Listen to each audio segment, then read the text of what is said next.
Hey there, everyone! It's that time of year again. The time where we count down the final seconds of this year and welcome a whole new one with open arms.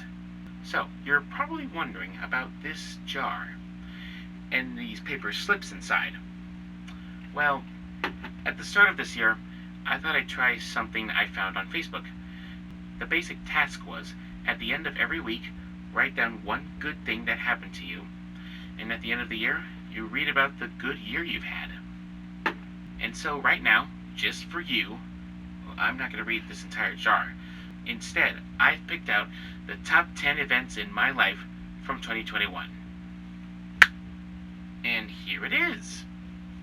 Alright, let's take a look-see. Starting off at number 10, personally received on ink and paper appreciation for the work I've done at Fastenal. You see, during the first half of this year, I've worked at an industrial distribution company called Fastenal in their Akron hub. When I started working there on December 23rd, 2019, it started out pretty okay, but very slowly it grew into a huge nightmare. But now and then there were some silver lining in the dark clouds, like when I received this. It's the documentation of a verbal discussion thanking me for the tremendous work and the outstanding quality of work that I displayed each day. It says, since he was hired, Tanner has strived to put in 130% effort in, regardless of what his task has been. He has proven to be our department's best line sorter, as well as a reliable secondary product tosser if the situation requires it. We are grateful to have such a wonderful employee in person in our department. Thank you, and keep up the hard work. I've kept this and framed it because, it's always nice to get a good word of thanks now and then. But thank God I don't work there anymore. That place was too much. Number 9. The 2021 Nickelodeon Kids' Choice Awards. Ever since 2006, I've never missed the Nickelodeon Kids' Choice Awards because those things are always a blast to watch. This year, I was particularly excited because Sonic the Hedgehog was a nominee for Favorite Movie, and Jim Carrey was a nominee for Favorite Movie Actor for his role as Dr. Robotnik in Sonic the Hedgehog. The show was great, and I did have a lot of fun, but I was kind of disappointed when Jim Carrey lost to whoever the lead was in Dr. Dolittle, and that Sonic the Hedgehog lost to Wonder Woman. Number 8. The premiere of the iCarly reboot. Growing up, I've always loved iCarly, and when I heard that the reboot was premiering this year, I could hardly wait. And what's really funny about this is that its premiere date was a day before my birthday, so that was like a birthday treat for me. When I saw the pilot episode, it was pretty different, but I really enjoyed it. It's fun to see all the characters again getting into all sorts of new situations. Number 7. Went on vacation to Niagara Falls. I loved this vacation. It was one of the most extraordinary vacations I've ever been on. I had such a great time. I even made a video about it. Feel free to check it out when you get the chance. Number 6. June 23rd, 2021. Sonic's 30th anniversary. Ever since I saw the live-action Sonic the Hedgehog movie in theaters, I really got into this franchise. I liked it so much, I wound up seeing the movie 7 times in theaters, before the pandemic broke out. And the timing for this day was pretty impeccable, because I was able to publish another video that was basically my passion project. I'm talking, of course, about my Sonic vs. Mario video. Again, feel free to check it out. Number 5. The premiere of Season 2 of the Animaniacs reboot. First season premiered last year, loved it. Second season premiered this year, also loved it. And ending that season on a cliffhanger? I cannot wait to see what happens next. Oh, and speaking of Animaniacs, number 4, my video chat with Rob Paulsen, the voice of Yakko, Dr. Scratch-a-Sniff, Pinky, among other characters. He is one of my voice acting heroes, so a chance to have a man-to-man talk with him, even if it was remotely, was a great honor for me. Number 3, my weekend trip to Sci-Fi ValleyCon in Altoona, Pennsylvania. This was a big thing for me, because it was my first trip to a major convention by myself and outside my own state.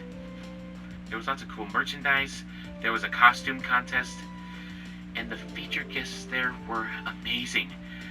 I was able to meet, talk with, get autographs from, and become acquainted with such wonderful people, like sci-fi icon Gigi Edgley, veteran voice actor Jim Cummings, actress Mindy Sterling, and 3 lovely voice actresses, Jenny Kwan, Jessie Flower, and Olivia Hack, who were featured at that convention mostly for their roles in Avatar: The Last Airbender. But still, these were all wonderful people, and I was so lucky to be acquainted with them. Number 2. Applied for a job as a tour guide at Castle Noel. And my first day working there was about a week later. For those of you who don't know, Castle Noel is a Christmas museum in Medina, Ohio.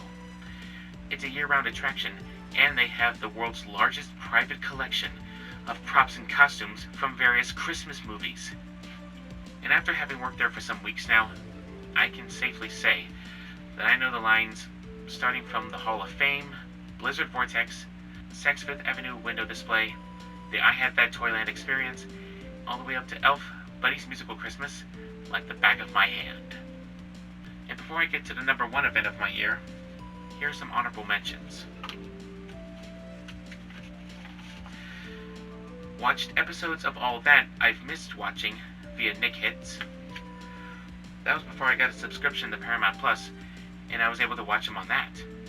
The official trailer for Sonic 2 came out. The Torg Gaming Expo. It was no Sci-Fi ValleyCon, but still I had a great time there. The first time this year I caught the ice cream truck. Experienced virtual reality for the first time. Tried McDonald's new crispy chicken sandwich. Which brings us to number 1.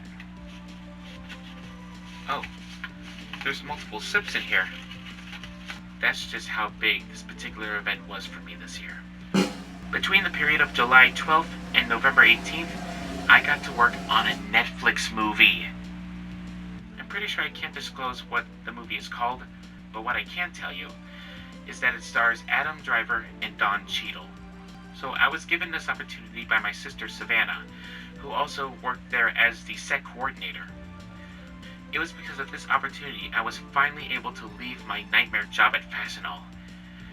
And this happened long before I started working at Castle Noel. On July 12th, I started work as a set dresser, which mainly involved dressing up sets with props and furniture so they'd be camera ready. And somewhere along the way, on August 24th, I was actually brought on board as an extra for the movie. And I began my work as an extra 6 days later. I was supposed to work for 2 days, but later on my first day, I was called in by some lead people along with some others that the lady who did my makeup that morning tested positive for COVID, so they had to send us home. But still, I was an extra! 28th of September, we finished wrapping on the supermarket set, and on October 26th was my first day of work as a set decoration personal assistant, so I got to work with Savannah, some quality brother-sister time. Oh, and it was at that supermarket set I found this baby. This odd little shopping cart with its back and handles cut off. I found this cart and I was attached to it immediately. Not only could I move some stuff around the supermarket set with it, but it was fun to just sit in it and push it around the supermarket with my feet. Plus, it was one of the carts on that set that were equipped with these special wheels that when you move the carts around on them, they stay quiet. And the lead set people said I could keep it, so now it's my office chair. And I think I can use it as a silent camera dolly if I ever need to. So yeah, working on a Netflix movie, working in my dream field, was definitely my highlight of 2021. So, there you have it. If you ever want to try out this activity, go for it. Who knows, it could be fun to read about all the good things that happened to you in the course of a year. Well, this is where I'll leave you. So just have some fun, grab some sparkling cider, and have yourself a happy new year. To 2022, whatever it may bring us.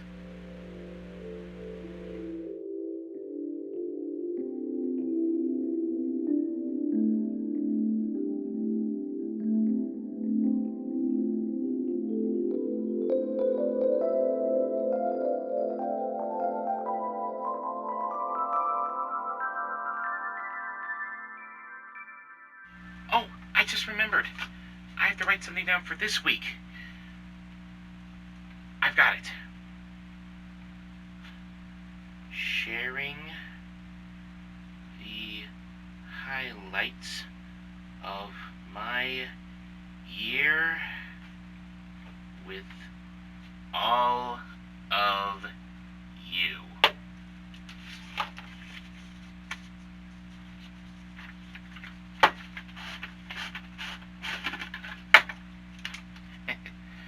$52.